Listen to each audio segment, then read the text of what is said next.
Quantum information जो था इसका 28 तक हुए थे लेक्चर कि 29 तक? 28 तक हुए थे ना।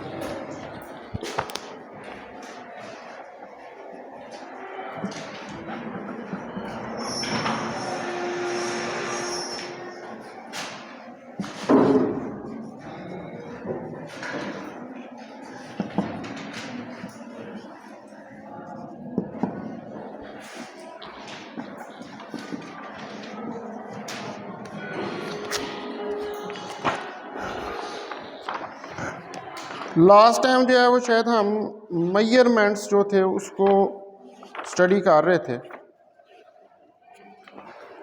ठीक है। और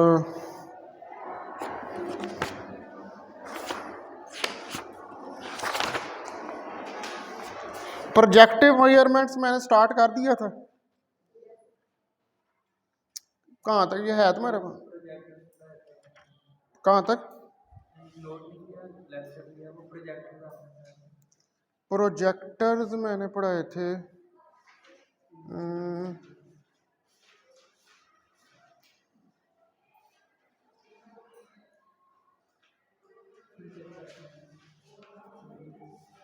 ये यहाँ तक मैंने लिखा था, ये जगह with these additional restrictions postulate 3 reducers to projective measurement as just defined, इधर तक ही लिखा था ना।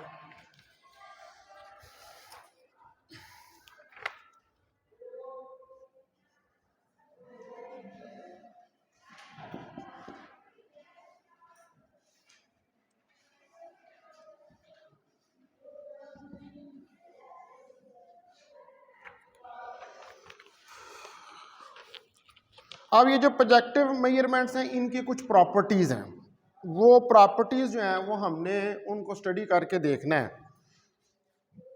तो प्रोजेक्टिव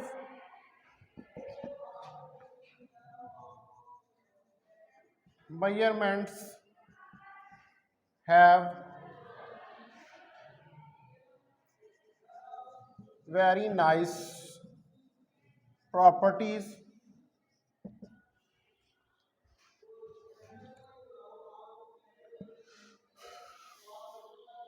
अब इसके अंदर जो है जाहिर बात है कि जब आप बार बार मेजरमेंट ले रहे होते हैं किसी चीज़ की, तो जब आप बार बार जो है वो मेजरमेंट्स ले रहे होते हैं तो बार बार मेजरमेंट्स लेते हुए उसकी क्या ली जाती है? उसकी एवरेज ली जाती है, ठीक है। यानी कि उसका कम्युलेटिव रिजल्ट जो है उसको कैलकुलेट किया जाता है। तो इन प्रोजेक्टिव मेजरमेंट्स जो है इसकी एक ये प्रॉपर्टी है कि इसके अंदर आप एवरेज जो है उसको भी कैलकुलेट करके देख लेते हैं।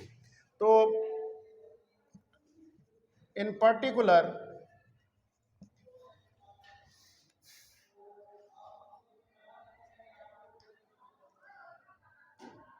it is easy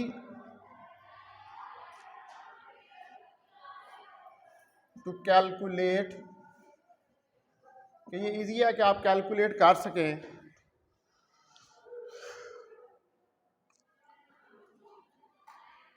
average values of projective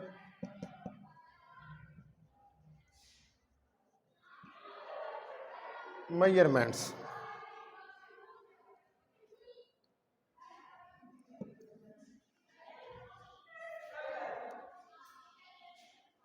अब इसकी बाय डेफिनेशन अगर हम एवरेज वैल्यू को मैथमेटिकली राइट डाउन करें तो by definition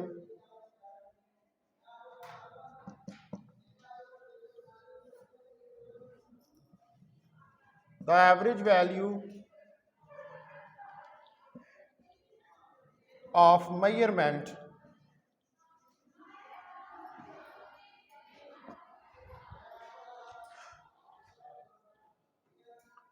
can be written as,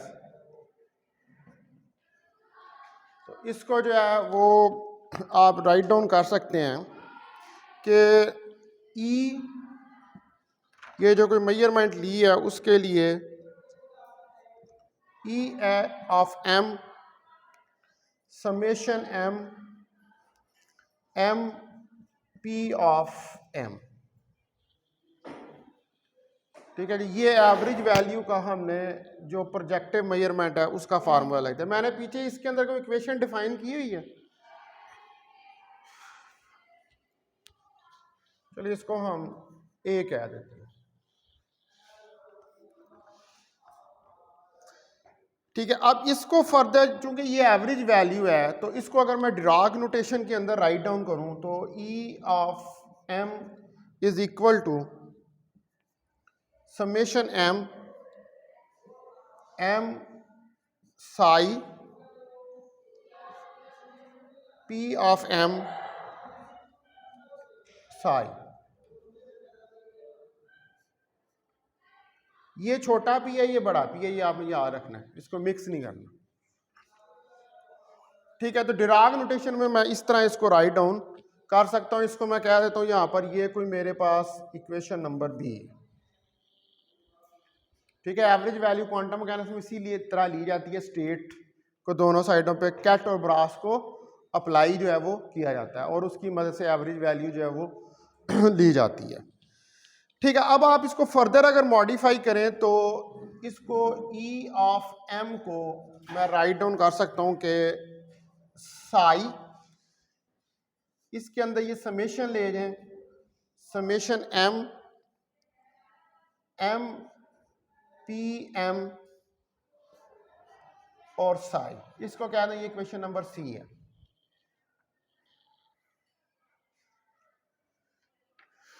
ठीक है, वो समेशन वाला पार्ट जो है मैं वो अंदर ले गया हूं। अब ये जो समेशन वाला पार्ट है इसको हम कह सकते हैं कि ये पूरा जो है ये कैपिटल एम के बराबर है। ठीक है, if I will write it, E of M is equal to psi capital M और साई। ठीक है, इस पूरे को मैंने एम के बराबर, यानी कि ये वाली चीज जो है ये किसके बराबर है, ये एम के बराबर। ठीक है, तो इसको हम कह देते हैं कि ये हमारे पास कोई इक्वेशन डी है।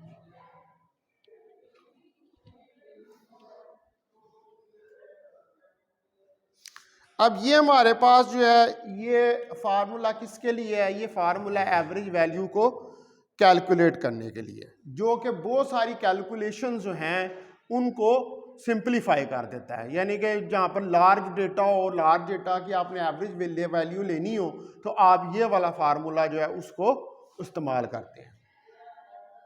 The equation D represents the formula to calculate the average value। तो ये वो फार्मूला है कि जिसकी मदद से आप एवरेज वैल्यू जो है उसको कैलकुलेट कर सकते हैं।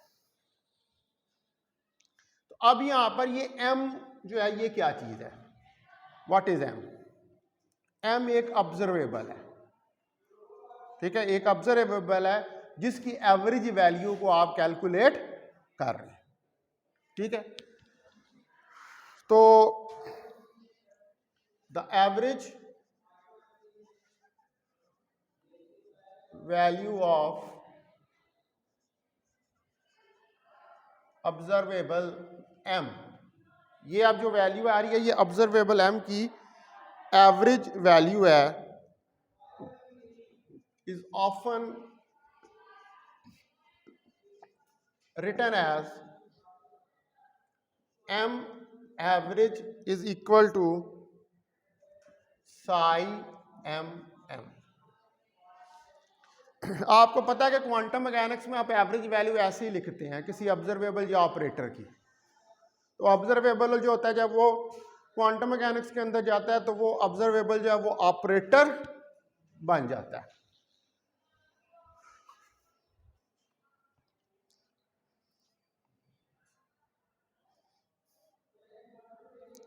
अब हम इस फार्मूले की मदद से, ये जो फार्मूला है इस फार्मूले की मदद से स्टैंडर्ड डेविएशन जो है उसको डिफाइन कर सकते हैं। तो इसको मैं कह देता हूं इक्वेशन डी तक की हुई है ई फ्रॉम इक्वेशन ई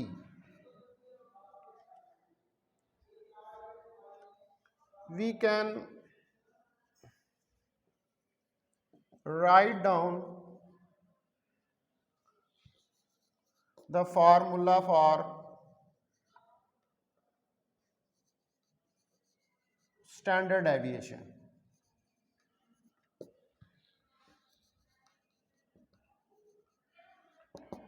इसके जरिए आप स्टैंडर्ड डेविएशन का फार्मूला जो है वो तो स्टैंडर्ड डेविएशन क्या होती है कि डेल्टा एम,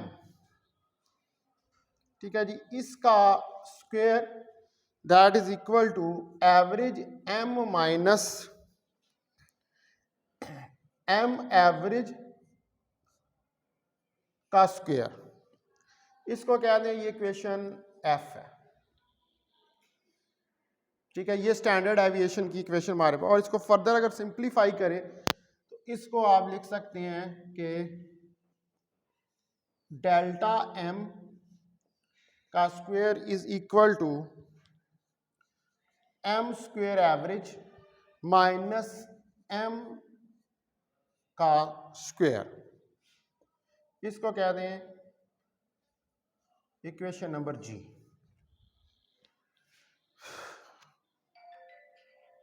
ठीक है, ये हमारे पास क्या स्टैंडर्ड डेविएशन आ जाएगी इसकी।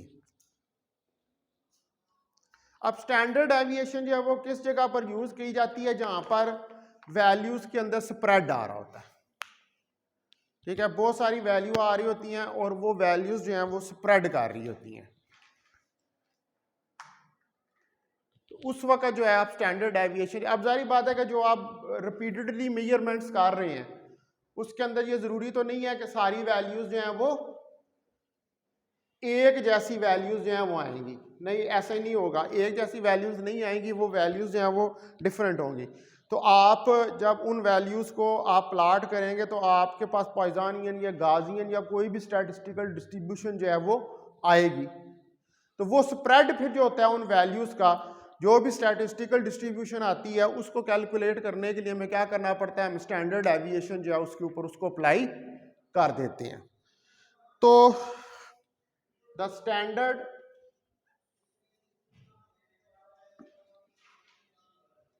डेविएशन, तो जो स्टैंडर्ड डेविएशन हमारे पास is a major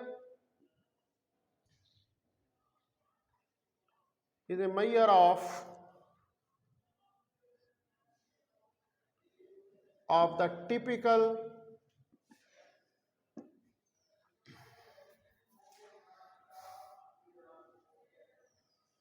spread of the observed values upon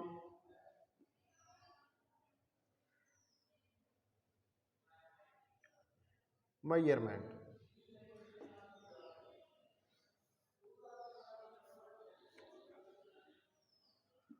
of M, अब एम जो आपके पास ऑब्जर्वेबल है या एम जो के ऑपरेटर है, उसकी वैल्यूज के अंदर जब आप इसको मेजर कर रहे हैं तो उसकी वैल्यूज में जो स्प्रेड आ रहा है, स्टैंडर्ड डेविएशन उस स्प्रेड को क्या कर रही है, वो कैलकुलेट कर रही है, मेजर कर रही है। स्टैंडर्ड डेविएशन इसीलिए स्टैटिस्टिक्स के अंदर जो है वो इस्तेमाल होती है। अब अगर हम कोई भी ऑपरेटर या ऑब्जर्वेबल जो है उसको मेजर करने के लिए लार्ज नंबर ऑफ एक्सपेरिमेंट्स जो हैं उनको परफॉर्म करें, यानी कि आप बार बार मेजरमेंट लेते जा रहे हैं और बार बार जब आप मेजरमेंट लेते जा रहे हैं तो आप एक्सपेरिमेंट जो है उसको रिपीट करते जाते हैं। मिसाल के तौर पर सिंपल पेंडुलम का मैं वैसे एक एग्जांपल दे रहा हूँ, अब सिंपल पेंडुलम का टाइम पीरियड आपने कैलकुलेट करना है तो आप उसकी 5, 6, 7, 8, 9, 10, 11, 12, 13 जितनी मर्जी आप उसकी रीडिंग्स जो हैं वो ले लें, ठीक है। अब जब आप ये सारी रीडिंग्स उसकी लेंगे तो ये ज़रूरी तो नहीं है कि हर दफ़ा एक ही टेम्परेचर एक ही टाइम पीरियड जो है उसका वो निकलेगा, ऐसी बात ही है, ठीक है। डिफरेंट जो है वो टाइम पीरियड्स जो हैं वो आएंगे। तो जब डिफरेंट टाइम पीरियड्स आएंगे तो फिर आप उसकी एक एवरेज वैल्यू निकालेंगे और एवरेज वैल्यू निकालने के बाद आप ये चेक करेंगे कि वो एवरेज वैल्यू जो है वो जो बाकी सारी जितनी वैल्यूज हैं उनसे कितनी डेविएट कर रही है। ये मकसद होता है स्टैंडर्ड डेविएशन को कैलकुलेट करने का कि कितनी वो डेविएट। मिसाल के तौर पर आपकी एक वैल्यू ज्यादा जो आ रही है वो आ रही है 1.1 सेकेंड, ठीक है, बाकी आ रही है 1.2, 1.3, 1.6, 1.7। अब 1.1 जो है ये वैल्यू आप कह रहे हैं कि आपने इन सारियों को जमा किया तो ये एवरेज निकल आई। अब 1.1 से आपने देखना है कि बाकी सारी वैल्यूज जो है उनकी कितनी डेविएशन आ रही है। तो इसलिए स्टैंडर्ड, तो यही काम जो है जब आप क्वांटम स्टेट्स के अंदर जाते हैं तो वहां पर भी हमको करना पड़ता है, ठीक है। तो अगर हम जो है वो लार्ज नंबर ऑफ एक्सपेरिमेंट्स जो है उनको परफॉर्म करें, if we perform large number of experiments, अगर लार्ज नंबर ऑफ एक्सपेरिमेंट्स जो हैं उनको परफॉर्म किया जाए in which psi is prepared, जिसमें साई को आप प्रिपेयर करेंगे and the observable M and the M is measured, और ऑब्जर्वेबल एम जो है उसको आप मेजर करेंगे। तो फिर जो अब स्टैंडर्ड डेविएशन है आपके पास, देन द स्टैंडर्ड डेविएशन, तो जो हमारे पास स्टैंडर्ड डेविएशन है इस केस के अंदर ऑफ द ऑब्जर्व्ड वैल्यूज, जो के वैल्यूज आपने ऑब्जर्व किए हैं एक्सपेरिमेंट्स के दौरान, यानी कि जिन वैल्यूज को आपने मेजर किया है एक्सपेरिमेंट्स के दौरान, उन ऑब्जर्व्ड वैल्यू की जो है उसको आप डिटरमिन कर सकते हैं, इज डिटरमिन्ड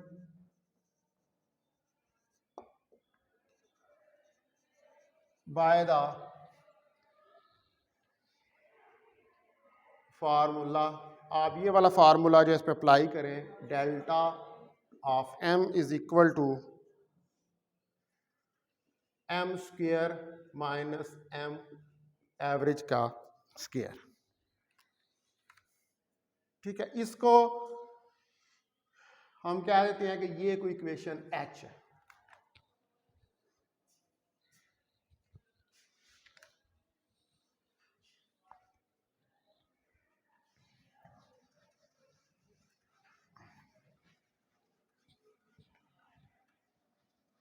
तो ये फार्मूला जो है मैंने यहाँ पर ये स्टैंडर्ड डेविएशन जो है उसी का फार्मूला जो है उसको राइट डाउन किया है।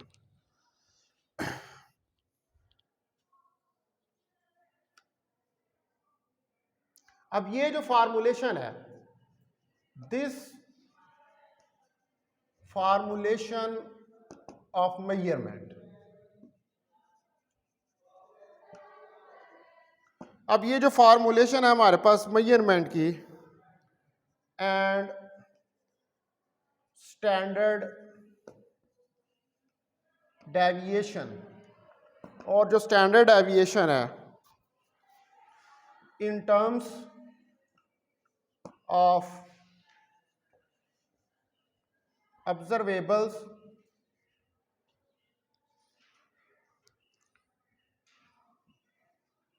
give rise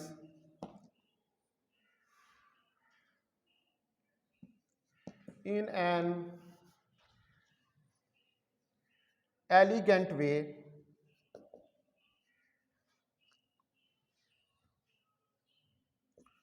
to results such as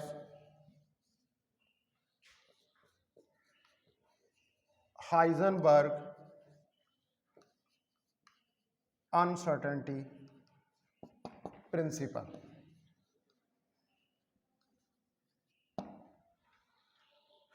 ठीक है, तो इसमें आपको इस तरह के रिजल्ट्स मिलते हैं जैसे हाइजेनबर्ग अनसर्टेनिटी प्रिंसिपल है। तो हाइजेनबर्ग अनसर्टेनिटी प्रिंसिपल क्या है? चाहे एनर्जी और टाइम के साथ उसमें भी डेल्टा ई डेल्टा टी आता है, तो क्या है? डेविएशन आ रही होती है। डेल्टा एक्स डेल्टा पी होता है, उसके अंदर भी डेविएशन आ रही होती है। तो इसका मतलब है कि ये इनकी पीछे जो रूट है इस चीज़ की वो क्या है? वो स्टैंडर्ड डेविएशन है। ठीक है, उसके बाद इसके आगे एक एक्सरसाइज है 2.38। ये 2.38 एक्सरसाइज है कि suppose we prepare a quantum state in an eigen state psi of some observable M with corresponding eigen values M. एक ऑब्जर्वेबल एम है, उसकी ज़ाहिर बात है मेजरमेंट्स लेंगे तो क्या करेंगे? उसकी आइगन वैल्यूज जो हैं वो आएंगी, वो एम आइगन वैल्यूज आएंगी। What is the average observed value of M and standard deviation. अब आपने इसकी एवरेज वैल्यू जो एम की वो और स्टैंडर्ड डेविएशन करने। अभी ये मैंने ये वाला सारा सवाल इधर सॉल्व कर दिया हुआ है एक्चुअली। ठीक है, क्या एक ऑब्जर्वेबल है एम, उसको मेजर करेंगे तो क्या करेंगे? एम आइगन वैल्यूज आएंगी। ठीक है, वो किसी आइगन स्टेट साई के अंदर प्रिपेयर हुआ है। तो आपने क्या फाइंड करनी है? उसकी एवरेज ऑब्जर्व्ड वैल्यू, एम की एवरेज ऑब्जर्व्ड वैल्यू फाइंड करनी है और उसकी स्टैंडर्ड डेविएशन निकालनी। किन के लिए? एम आइगन वैल्यूज के लिए। ठीक है, बहुत सिंपल है ये। अच्छा जी, ठीक है, ये आपने ट्राई करनी है इसको।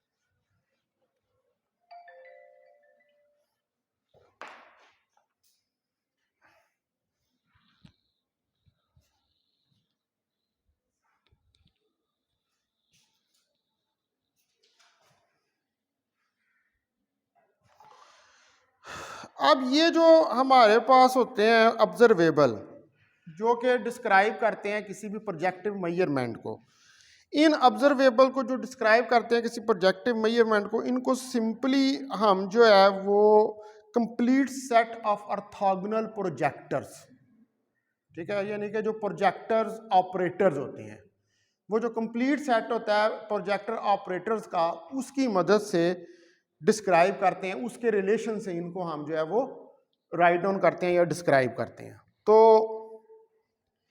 एन ऑब्जर्वेबल, अब एक जो ऑब्जर्वेबल है आपके पास, टू डिस्क्राइब प्रोजेक्टिव मेजरमेंट, जो कि आप यूज करते हैं डिस्क्राइब करने के लिए किसको? प्रोजेक्टिव मेजरमेंट को। Often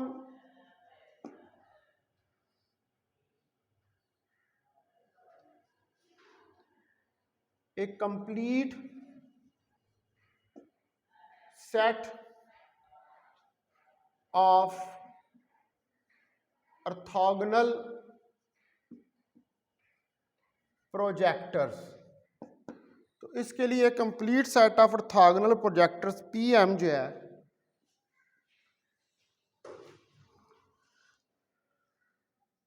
satisfying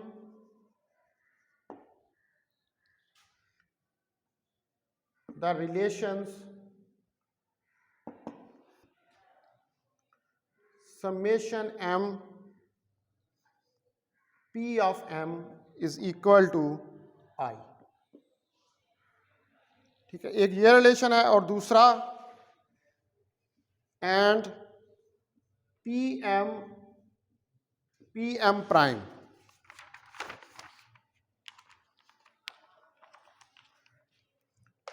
delta am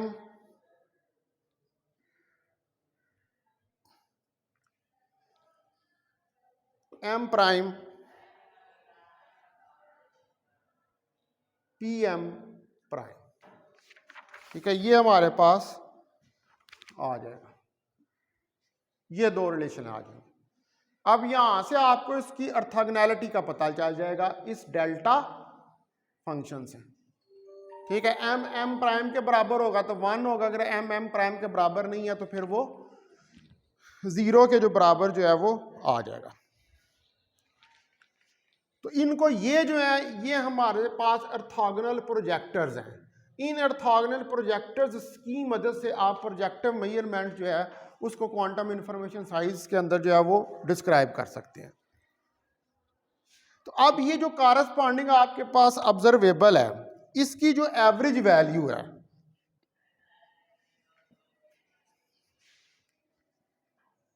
the corresponding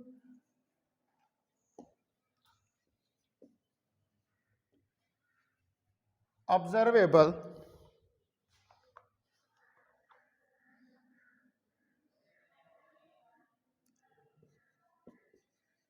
in this usage is, अब इसके अंदर जो इसका यूज है वो m is equal to summation m P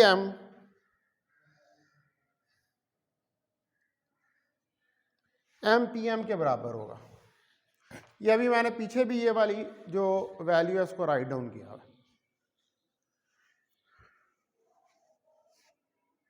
ठीक है, ये वाला m जो है ये आपके पास ऑब्जर्वेबल है।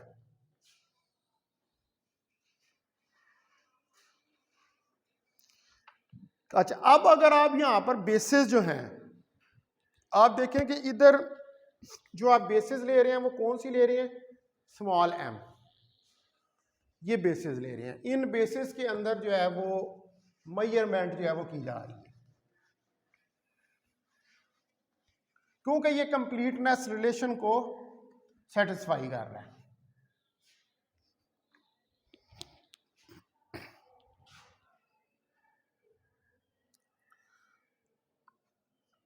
To major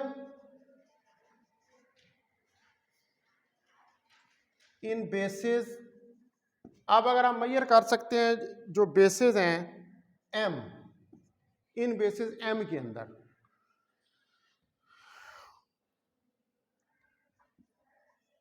where m form an orthonormal, तो ये m जो है ये क्या फॉर्म करेगा, एक ortho normal basis.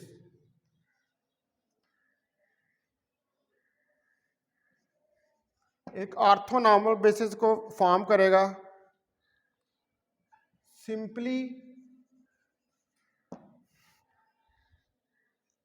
Means to perform the projective measurement।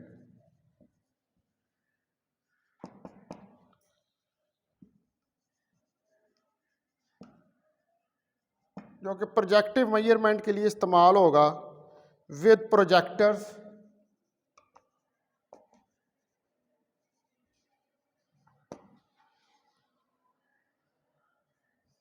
P of m m m। ठीक है, अगर आप बेसिस m ले लें तो फिर जो प्रोजेक्टर ऑपरेटर है आप उसको इस फॉर्म में राइट डाउन कर सकते। ठीक है,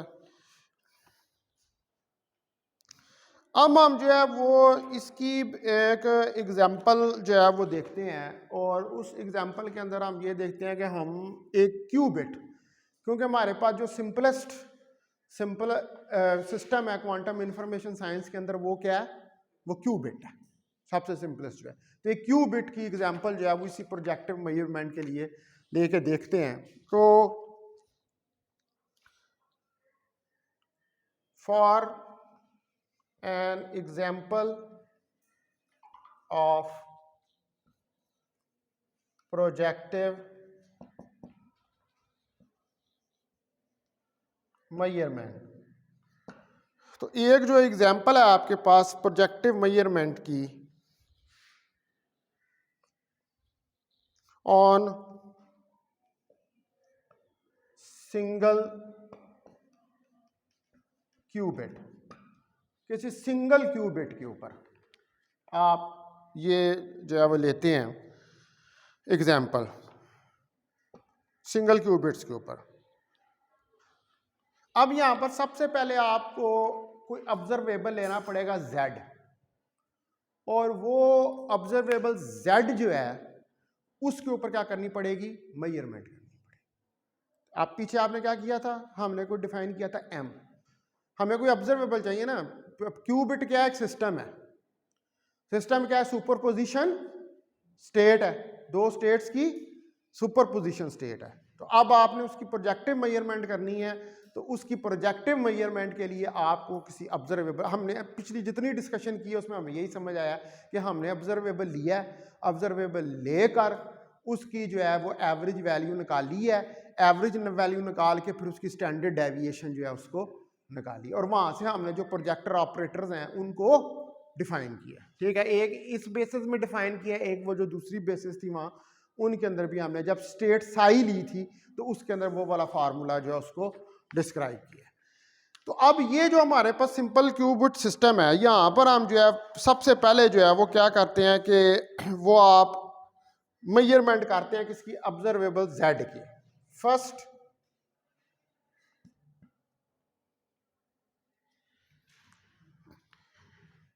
is the measurement of observable z। सबसे पहला काम जो है वो हमने क्या करना है, हमने मेजरमेंट करनी है किसी ऑब्जर्वेबल z की। अब जब यह मेजरमेंट करते हैं तो आपके पास दो आइगन वैल्यूज आती हैं, +1 और -1। ठीक है, this has eigen values +1 and -1। यहां से हमारे पास आइगन वैल्यू आती है +1 और -1 with corresponding eigen vectors 0 and 1, with corresponding eigenvectors 0 and 1। और 0 और 1 के, एक आइगन वेक्टर 0 है और एक 1 है, उसके कॉरस्पॉन्डिंग आइगन वैल्यूज क्या आ गई, +1 और -1। ये क्योंकि आपको पता है कि ये क्यूबिट है, तो क्यूबिट में सुपरपोजिशन स्टेट में एक 0 होगी और साथ में फिर वो नॉर्मलाइजेशन का फैक्टर भी आता है जो कि 1/2 अंडर रूट के साथ होता है।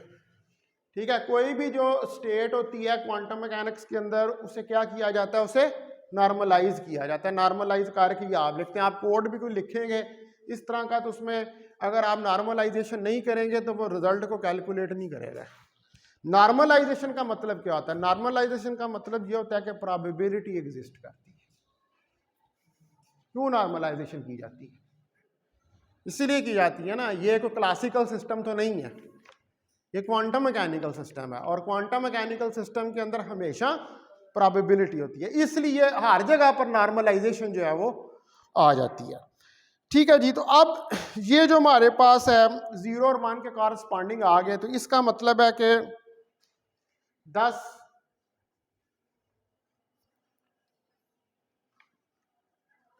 फॉर एग्जाम्पल, मिसाल के तौर पर measurement of z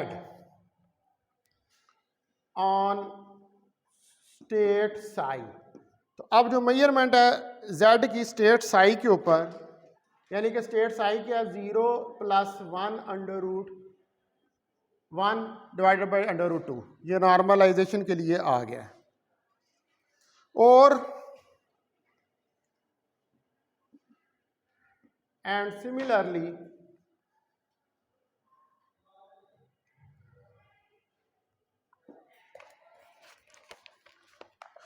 the result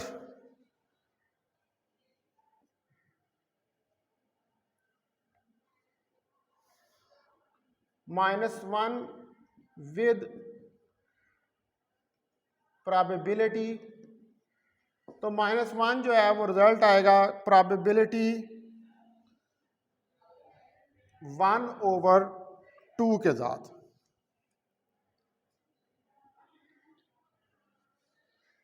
normalised है तो इसकी प्रोबेबिलिटी निकालेंगे तो क्या होगा, मॉड स्क्वायर ले लेंगे, मॉड स्क्वायर ले लेंगे तो अंडर रूट खत्म हो जाएगा और 1/2 आ जाएगा, तो 1/2 इसकी प्रोबेबिलिटी आएगी। अब अगर आप इसको ज्यादा मजीद जर्नलाइज करना चाहते हैं तो मोर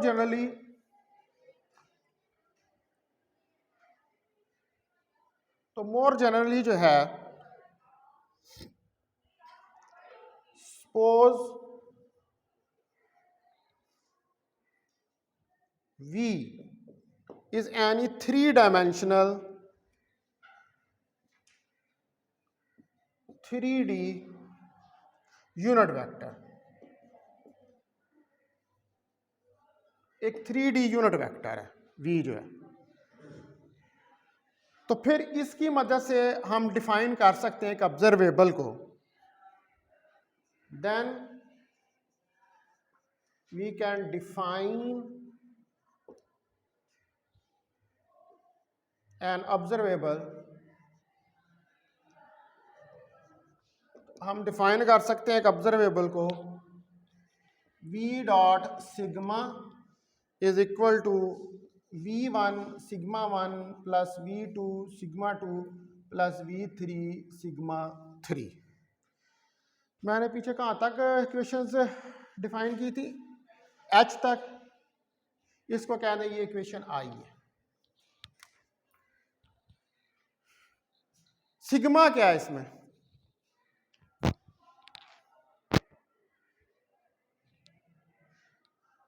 क्या हो जी, व्हाट इज सिग्मा? अल्लाह अकबर, 15 दिन हड़ताल रही है, मैं तो नकम्मा हो ही गया हूँ, लेकिन लगता तुम लोग भी मेरे साथ से नकम्मे हो गए। और भाईजान सिग्मा किसको डिनोट करता है? पाली मैट्रिसेस को। यार खुदा का नाम माना करो, पाली मैट्रिसेस भूल गए हैं सिंबल पाली मैट्रिसेस का। Sigma is the Pali matrices.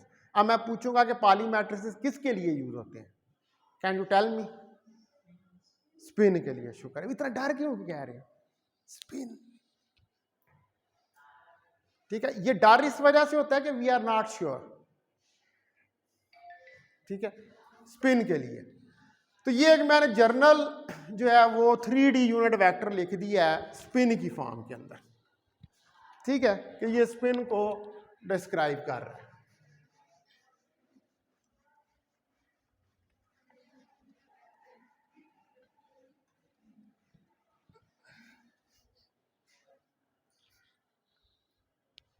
अब ये जो मेजरमेंट है इस ऑब्जर्वेबल की, मेजरमेंट ऑफ दिस ऑब्जर्वेबल, ठीक है, ये जो ऑब्जर्वेबल है आपके पास, इसकी जो मेजरमेंट है is sometimes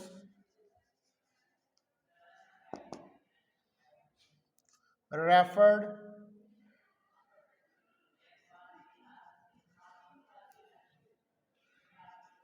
to as a measurement of spin along V axis। V axis के along जो स्पिन है उसको ये मेजरमेंट जो है वो डिस्क्राइब कर रही है।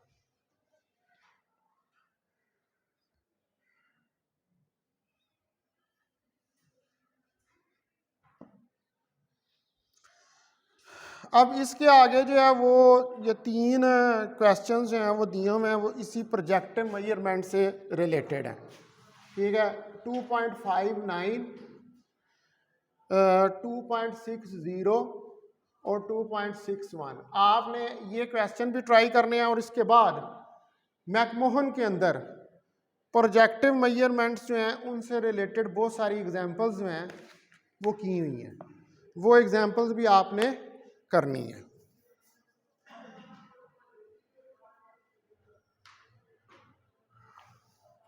ठीक है जी, और ये असाइनमेंट फिर आपने मुझे जमा भी करवानी है। अच्छा, अब मैं जो है उसके बाद ये तो होगी जो प्रोजेक्टिव मेजरमेंट्स हैं उनकी बात होगी। Now we will move ahead. अब इससे आगे जो है एक होती हैं POVM मेजरमेंट्स, ठीक है, वो भी इसके अंदर इस्तेमाल होती हैं क्वांटम इंफॉर्मेशन साइंस के अंदर। तो जो थर्ड पास्टुलेट हमारा चल रहा है, पास्टुलेट 3, ये उसी की एक्सटेंशन होगी। ठीक है, अब इस लेक्चर को मैं यहाँ पे ख़त्म करता हूँ और अगला शुरू करता हूँ।